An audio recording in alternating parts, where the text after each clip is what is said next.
Hi, I'm Heather. Welcome to class. Today we're going to do some poses that I have personally found beneficial when I've had period pain. Before we begin, if you find this video helpful, be sure to like and subscribe.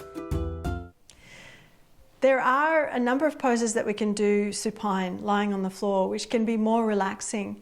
However, there are times when those poses just don't cut it in terms of helping to relieve period pain, whether it's in the abdominal area, that pelvic abdominal area, or in the lower back.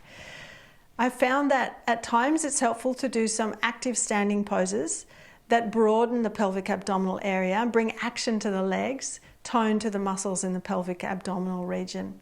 So we're going to do just a few supported standing poses and we'll finish with a supine pose. Let's bring the chair in front of us.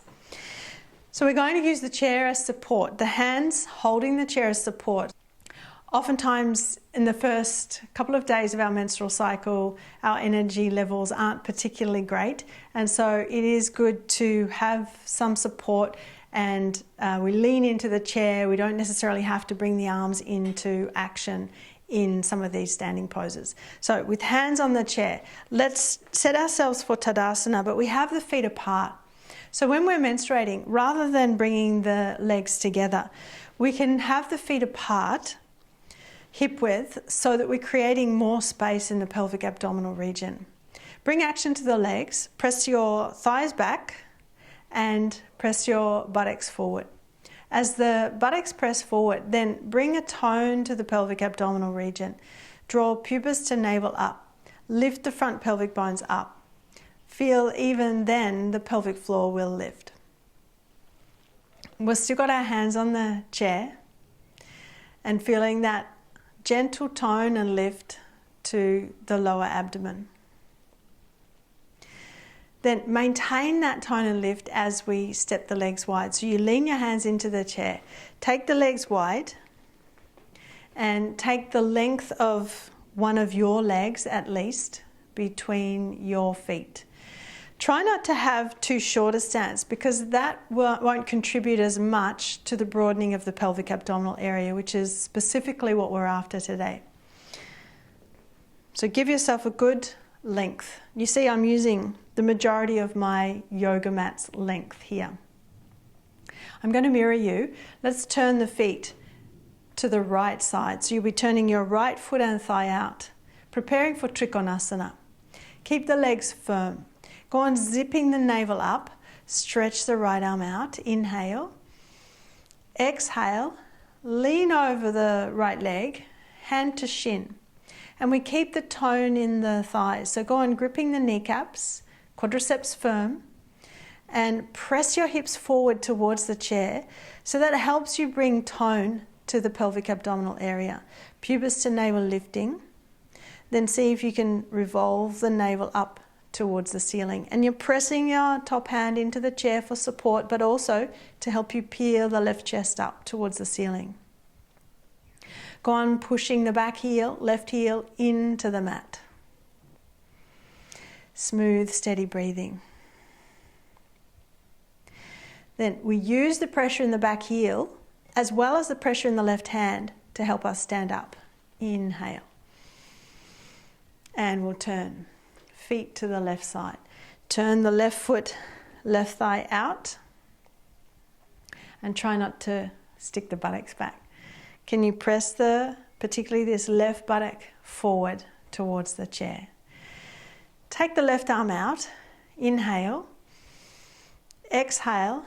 Fold over the leg, hand to shin, and you're still keeping your right hand on the chair for support.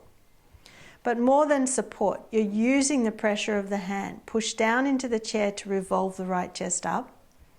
But ensure you're maintaining the grip of the kneecaps. So kneecaps gripped with the quadriceps lifting. Press the hips forward towards the chair.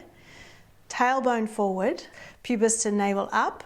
Navel towards the ceiling. And press both shoulder tips back.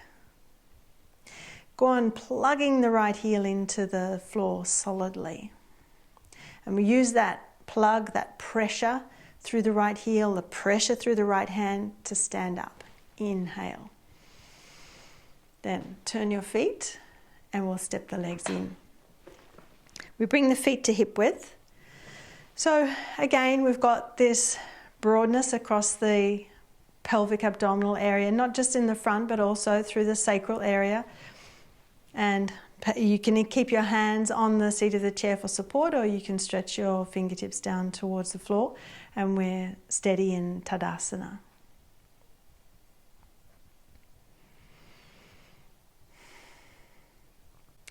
Then as we're ready to move on, hands are on the chair, we step the legs wide. So you can lean into the chair as you step the legs wide.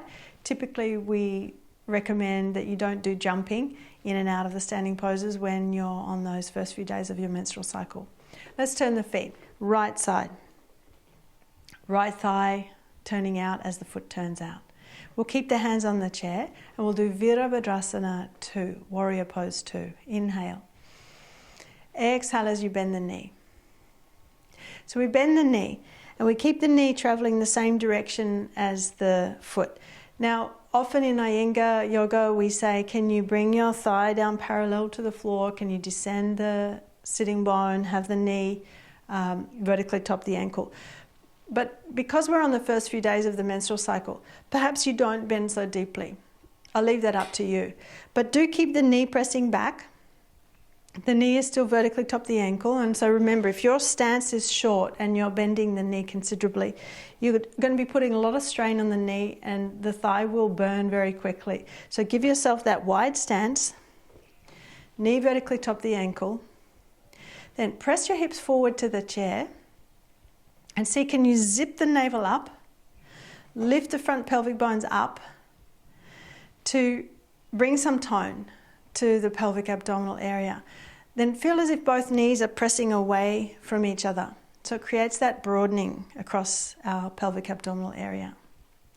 Push into the left heel and inhale. Stand up. Turn your feet. Left side.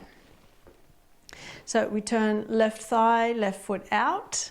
Make sure your kneecap's traveling the same direction as the toes when we bend the knee. Inhale. Exhale, bend the knee. So as I said, watch your knees not rolling forward. Keep it traveling the same direction as the toes. And once more, you may not be feeling like going to the absolute deepest variation of the pose if you're on those first few days of your cycle. But keep the knee pressing back. And likewise, press this left thigh back. So both knees are pushing away from each other, contributing to the broadening of the pelvic abdominal area.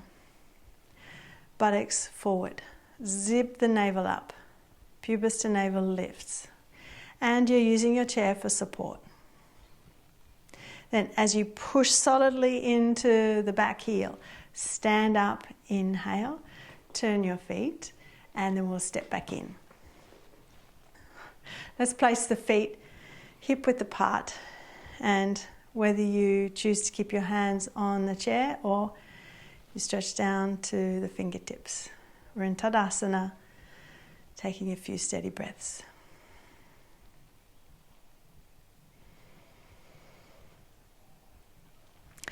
We'll have the hands on the chair again as we step the legs wide. So once more, take a wide stance and we'll do Parsvakonasana, lateral angle pose. Turn your feet to the right side. Make sure there is a very slight turn in with the back foot. That gives you more purchase through the heel. You can really push the back heel, the outer edge of the heel down. Inhale. Exhale, bend the knee. You bend the right knee and you bring your forearm to your thigh. This is as deep as we're going today. So forearm to the thigh, knee vertically top the ankle. Press your hips forward towards the chair. So as the hips move forward towards the chair, just watch that the knee doesn't roll forward. Keep the right knee pressing back. But then zip the navel up. Pubis to navel lifts and revolve the navel up towards the ceiling. Press solidly into your left hand to help you pivot the left chest up towards the ceiling. And go on pushing back the left thigh, plugging the left heel. And you use the plug and the pressure of that left heel to stand up. Inhale. Then turn your feet. Left side. Turn the left foot, the left thigh out, and a very slight turn in with the back foot. Inhale. Exhale, bend left knee. Forearm to thigh. So again, we're not going all the way down with the hand to the floor. The knee vertically top the ankle. Keep this knee pressing back as you move your hips forward towards the chair. Buttocks forward towards the chair so the groin lengthens, but also so you can get some tone here. Pubis to navel lifting. Turn the navel up towards the ceiling. And then as you push the right hand into the chair, peel the right chest up towards the ceiling. Go on pressing back right thigh, plugging the right heel, and use the pressure in the right heel to help you stand up. Inhale. Turn your feet, and then we'll step in. Hip width stance, Tadasana. And again, you can choose, do you want to keep the hands on the chair there or stretch down through the fingertips? You take a few steady breaths. We're going to do one more standing pose that contributes to the broadening of the pelvic abdominal area. And it is a balancing pose, so you can choose to take your back body against the wall.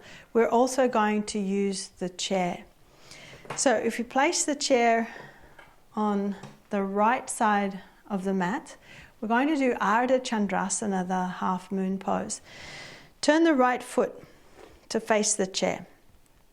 Bend the right knee, and then if you're supple, you can bring your forearm all the way down onto the chair. So right leg, right forearm. If you're not so supple, perhaps you put a brick here or a couple of bricks underneath your forearm, or you simply rest your hand on the chair. But if possible, you're taking the left hand over to the top of the chair. Start by pointing these left toes. Already we're weight bearing pretty significantly in this right leg. When you're ready, raise the left leg and straighten the right leg. And we're wanting to feel that as we're raising this leg, can we peel the left pelvic bone up away from the right pelvic bone to broaden the pelvic abdominal area, but also press the hips forward, press the buttocks forward, zip the navel up and rotate the navel up towards the ceiling. Use the pressure of your left hand on the chair to help pivot the chest up. Left side chest up towards the ceiling. And then we come down, bend the right leg, lower the left leg. Come to stand up, and let's take the chair to the other side of the mat. Left foot, left knee faces the chair. You decide, are you going to be on your left hand or on a brick or all the way with your forearm to the seat of the chair? Right hand comes up. Can you take the elbow up above the head rather than below the head? That's going to help lift the chest up. Point the right toe, so already you feel your weight bearing significantly on this left leg. When you're ready, raise the right leg, straighten the left leg. So both legs are straight. And pay attention to whether you're sticking the buttocks back and arching your lower back. Can you press the buttocks forward, move the tailbone in, and bring tone to the lower abdomen? Pubis to navel up, navel revolving towards the ceiling. And push your right hand into the top of the chair to help you turn. Turn the right chest up. Breathe smoothly.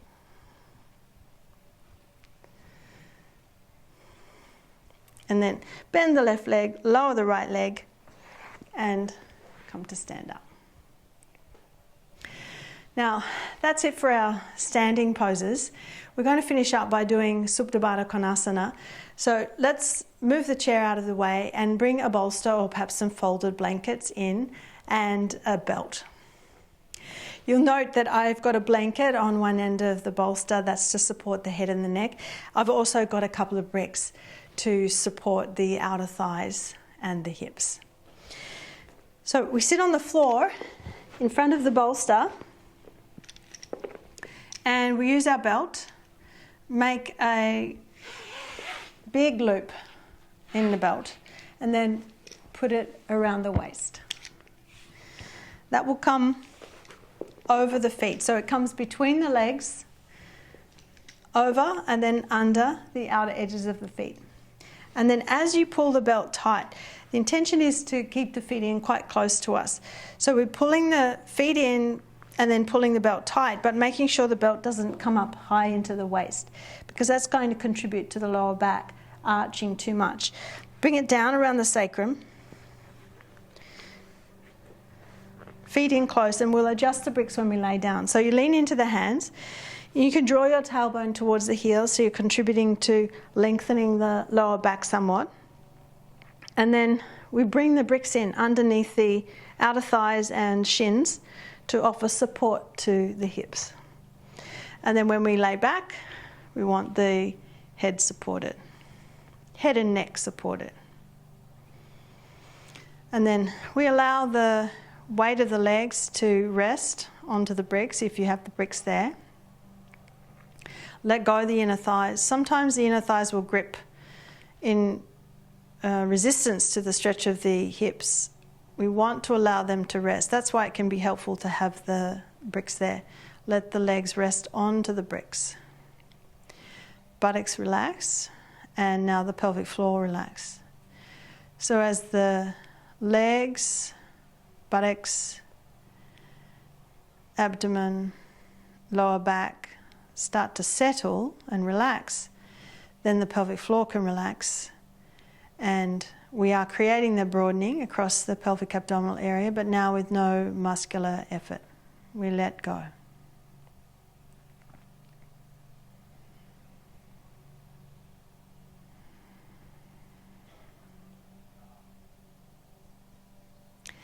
And you can stay here for some time, for as long as is comfortable, 5 minutes, 10 minutes. Allowing yourself to turn your attention to the breath as you feel the body settle.